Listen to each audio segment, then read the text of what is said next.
वाशिम जिल्ह्यामध्ये जो सतत 2 दिवस अतिमुसळधार पाऊस झाला, त्या पावसामुळे आणि नदी नाल्यांना जो मोठा पूर आला, त्यामुळे प्रचंड नुकसान झालं आहे. वाशिमच्या रिसोड तालुक्यामधील काज, उतावडी आणि पैनगंगा नदीला प्रचंड मोठा पूर आला. हा जो काही पूर आहे, हा मागील 40 ते 50 वर्षात आलेला नाही एवढा मोठा पूर आहे.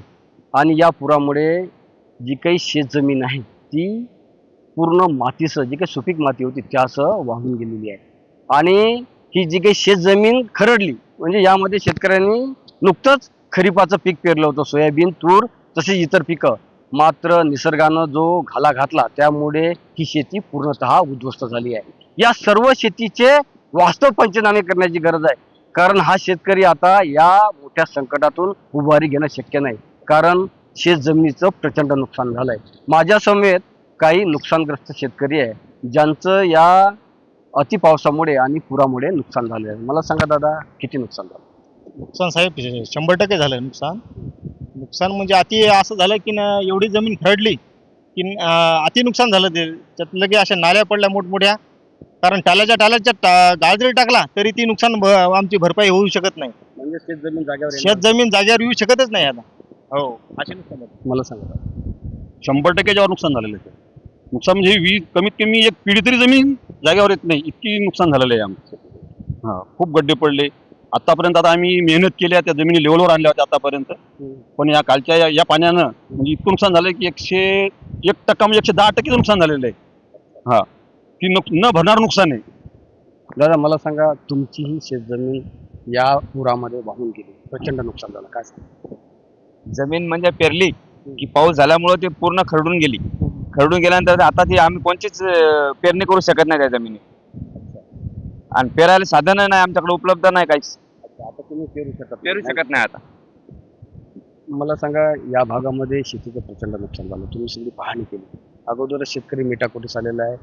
कर्ज काढून किंवा एकूण तुम्ही उसनवारी करून शेतकऱ्यांनी नुकतंच काही शेतकऱ्यांनी खरीपाची पेरणी केली होती, त्यातच हा निसर्गाचा मोठा घाला आला. अतिशय काल आणि परवा झालेल्या सततधार पावसामुळे नदी नाल्याला आणि काच नदी आणि पेनगंगेला महाभयंकर पूर आले. आणि या पुरामध्ये अतिशय शेताचं होतं का नव्हतं झालं, एवढा मोठा खड्डे पडले, जमिनी खरळून गेल्या आणि त्यामुळे शेतकरी हतबल झालेला आहे. अशा संकटाच्या वेळी शासनाने शेतकऱ्याला सढळ हाताने मदत करावी आणि दिलासा देण्याचं काम शेतकऱ्यांना शासनाने करावं, या अपेक्षेने शेतकरी आतुरतेने सरकारकडे बघत आहे. आणि असा पूर कधीही आला नाही.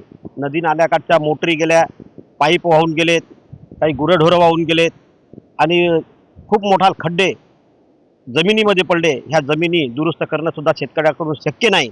त्यामुळे अशा वेळेला शेतकऱ्यांना शासनाने मदत करावी, हीच अर्थात शेतकऱ्यांची शासनाकडे आहे. मला सांग दादा, तुझंही प्रचंड नुकसान झालं, कारण शेती पूर्णतः या नदीच्या पुरामध्ये वाहून गेली. माझं पण 100% नुकसान झालेलं आहे. आता आमचं सर्व उदरनिर्वाह शेतीच्या माथी चालतो, तर आमचे सर्व व्यवहार ठप्प झालेले आहेत. माझी शासनाकडे विनंती आहे की शासनाने आम्हाला सगळ्या हाताने योग्य ती मदत करावी. दादा, तुमचंही नुकसान झालं, तुम्ही शेतकरी आहात, या भरोशावरच तुमचं सगळं कुटुंब चालतं. या 2 दिवसाच्या पावसामुळं नदीला नाल्याला अत्यंत मोठे पूर आले. पहिले शेतकरी मालाचे भाव नव्हते, इकडून तिकडून आपल्या सोने नाणे दागिने गहाण ठेवून शेतकऱ्यांनी पेरणी केली आणि निसर्गाचा घाला म्हणजे शेतकऱ्याचं पीक तर वाहून गेलं, खतही वाहून गेलं, जमिनीही खरडू गेल्या. त्याच्यामुळे शेतकऱ्यावर हा एक मोठा प्रसंग आलेला आहे. तरी या प्रसंगात मायबाप सरकारनं शेतकऱ्याच्या पाठीशी उभं राहावं, ही मी शासनाला माझ्यातर्फे विनंती करतो. खरंच वाशिम जिल्ह्यातील जो काही रिसोड तालुका आहे आणि मालेगाव तालुका यासह जिल्ह्यातील 46 मंडळांपैकी 34 महसूल मंडळांमध्ये अतिवृष्टी झाली. आणि त्यातल्या त्या रिसोड तालुक्यामध्ये या नदीकाठच्या जे काही शेतजमिनी आहे त्याचं प्रचंड नुकसान झालं आहे. या सर्व शेतीचे वास्तव पंचनामे करून या शेतकऱ्यांना भरीव आर्थिक मदत देण्याची गरज आहे. तेव्हाच हा जो शेतकरी आहे बळीराजा, हा या मोठ्या नैसर्गिक संकटातून उभारी घेऊ शकेल. किशोर कुमार, लोकमत, वाशिम.